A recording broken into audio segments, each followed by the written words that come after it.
What's up, YouTube? How's everyone doing out there? It's been at least a solid 3 weeks since I've put up a video, so I thought maybe I'd do something today. I haven't filmed outside any crawling, however I was just outside with my ECX temper, just kind of banging around the backyard. We've still got multiple feet of snow on the ground and it's all pretty frozen and crusted over, so it's kind of fun to crawl around on. I just didn't film any videos of me doing it, but needless to say, it's pretty fun. But what I do have here right now is my D90 sitting on my desk that I have currently these plastic 3D printed running boards that are these guys right here, which have been really nice. They originally were installed on the Jeep chassis, and I bounced them over to the C10 when I decided to mount the D90 body on the C10. And so they've been on here for a couple weeks, and I really like it, but I decided that I kind of wanted to switch over to metal.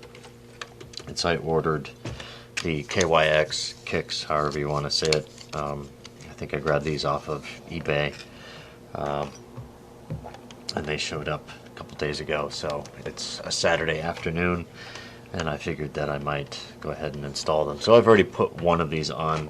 They go on really easily, and one of the things I'm really happy about is that it kind of restores two of the long screws. The part of the suspension is actually able to get bolted all the way through to the other side that catches the original threads. With these thicker 3D printed ones on, it kind of backs some of the threads out from that final position where that threads into on the other side of the linkage, and it always kind of just always kind of made me wonder what it would do, for overall rigidity and stuff like that. And I guess, maybe you can't notice a difference, or maybe you can, but at any rate, it makes me, kind of feel a little bit better about having that kind of back into where it's supposed to be. So I'll show you how that all happens here in a second. I just want to make a quick adjustment on this side, and I will get to showing you how to install these KYX rock sliders.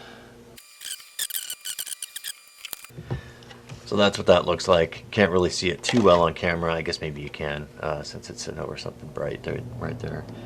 These are nice because they are etched up on the top, so you get to see a little bit of a logo there, and you can adjust that kind of to your own personal liking. I do kind of wish these were a little bit longer, but that's it's totally fine. It's really to keep everything off the side here, and they do protrude a little bit more than what these do, so I kind of feel a little bit better about that.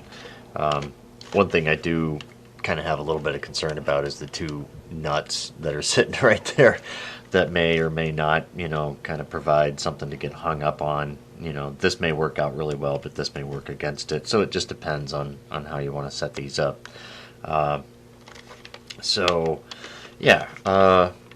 Let's get to doing the other side. So the way these are originally bolted on, they've got 4 screws that are the original ones, and these are the 0.5s. So you undo each of these.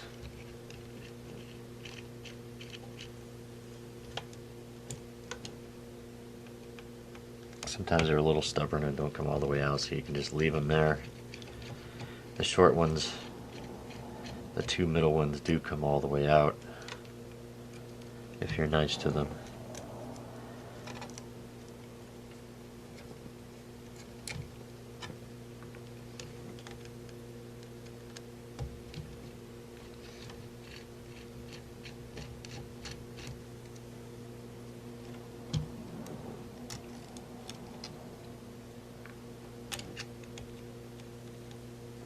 And in just a second I'll show you what I'm talking about with being able to thread the long screws all the way back in to the other side of the frame link.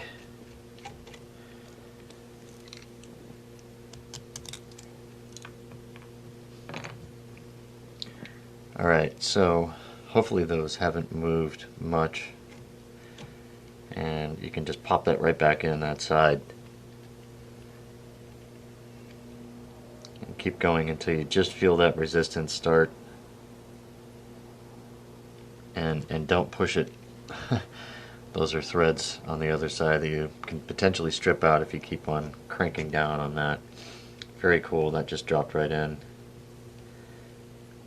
Feels like I grabbed the other side. Ah, yes. Okay.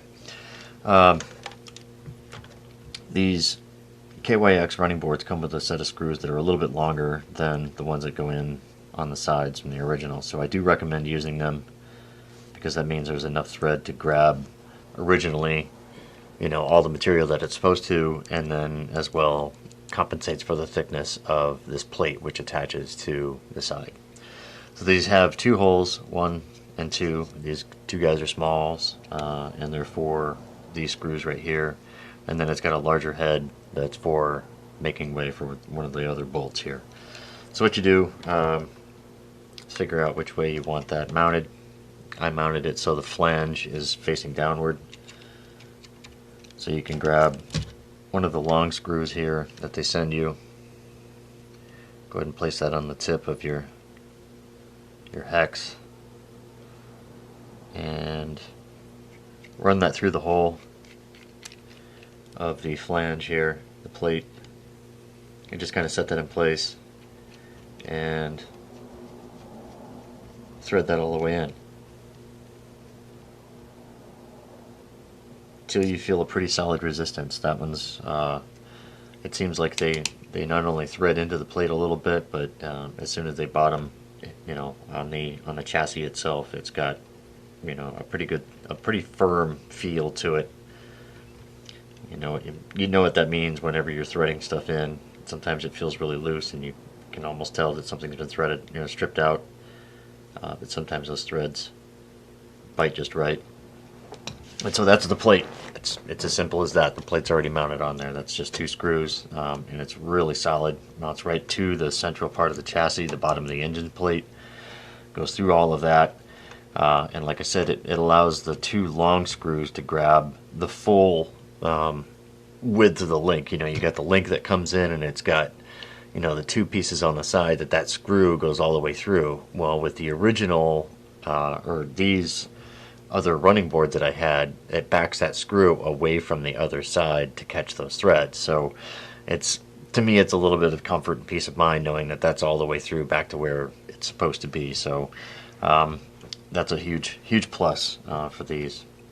So next, let me move some things aside here and find some parts and pieces. You got 2 nuts left over. Let me get these other 4 original screws in one place. You got 2 sleeves, 2 long screws, 2 nuts, a bunch of garbage that I can get out of the way. Probably move these scissors. Okay. Go ahead and take one of the screws, put it all the way through here on the plate. Grab a sleeve, run that through. One of the running boards here. Grab one of the nuts and very carefully thread that on. And before you lock that down, just go ahead and build the other side. That way you don't limit the amount of, you know, movement that you have, and you try and bend something in order to get this made up properly. So I recommend just doing this all in one shot here. So you bring that over, you can slide that around enough to where that fits over the bolt. Grab the other nut and very carefully try and get that threaded. Once that's started, you're home free. And this is where you grab your 1.5 again and your T-wrench from RC 4-wheel drive. And spin that down enough to where it sort of locks this into position. I slid it as far forward as I could. And what I'll do now is just kind of move that to where I want it to be. Make sure it's pretty even from front to rear. Insert that on the hex side.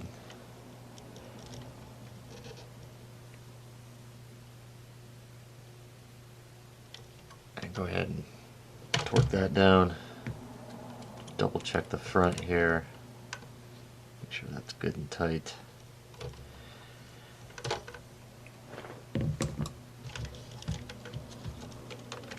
I'm going to take a peek at how that looks here. We'll close it up. And there you have it. That's the other side. Now, those do add a considerable more amount of weight. How many grams these weigh, I could not tell you because I don't have a small scale to be able to weigh them. I do know that it now causes this to sit a little bit lower. It did add a little bit of weight. I'm not exactly sure what it did for displacement front to rear. If I had to guess, you know, it may have put a little bit more weight towards the front, but you have, you know, this portion of some metal here now kind of more towards the rear.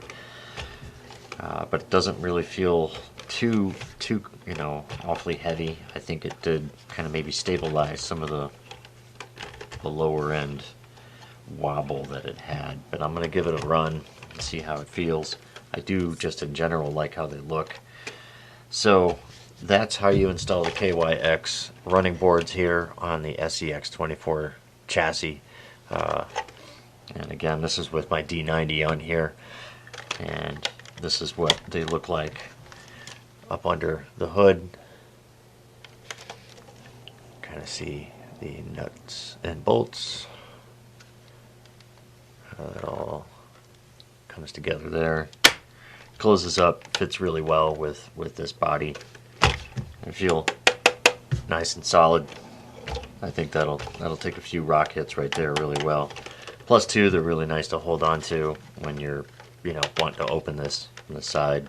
The plastic was nice, but I'll tell you, it feels maybe just a little bit better to be able to hold on to some metal, and I know you guys know what I'm talking about there. Stuff made out of metal is really where it's at when it comes to these, you know. So it's much more durable, holds up to the rigors of what we end up putting these things through. So anyway, that's my short little video. I got some other stuff, some other mods coming up, and I'll do some more some video here coming up soon. So thanks for watching, appreciate it. Sorry I haven't had a whole bunch of stuff. Thanks for the nearly 200 subscribers that I've gotten up to this point. Look forward to having some more join on and following, liking, commenting, everything else. I really do appreciate all that stuff that's been going on. So it's fun, you know. It's totally a part-time channel for me. I'm not a professional RC guy. I'm not sponsored by anybody.